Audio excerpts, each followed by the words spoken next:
Hello everyone, আসসালামু আলাইকুম। কি অবস্থা সবার? কেমন আছেন? আবারও ছোট্ট একটা ব্লগ নিয়ে আপনাদের সাথে চলে আসলাম। দেখতে পাচ্ছেন আমি কিন্তু আলু নিচ্ছি। এখন এই আলু দিয়ে কি করব বলেন তো? হুম। আচ্ছা যাই হোক, আপনারা সবাই দেখতে পাচ্ছেন চুলার মধ্যে আমি আলুটা অলরেডি দিয়ে দিয়েছি। আর এটা আমি আলু পোড়া করে দেন হচ্ছে খাবো।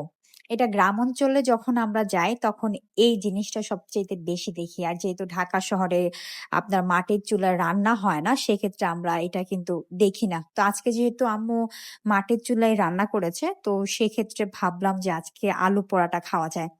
তো যেই কথা সেই কাজ অ্যান্ড দেন আমি এই চুলার মধ্যে আলুগুলো দিয়ে দিলাম।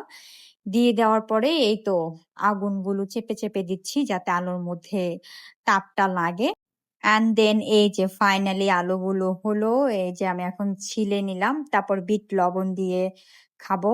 অসাধারণ ছিল। আমার মতো কারা এরকম আলু পোড়া খেতে পছন্দ করেন কমেন্ট করে কিন্তু জানাবেন।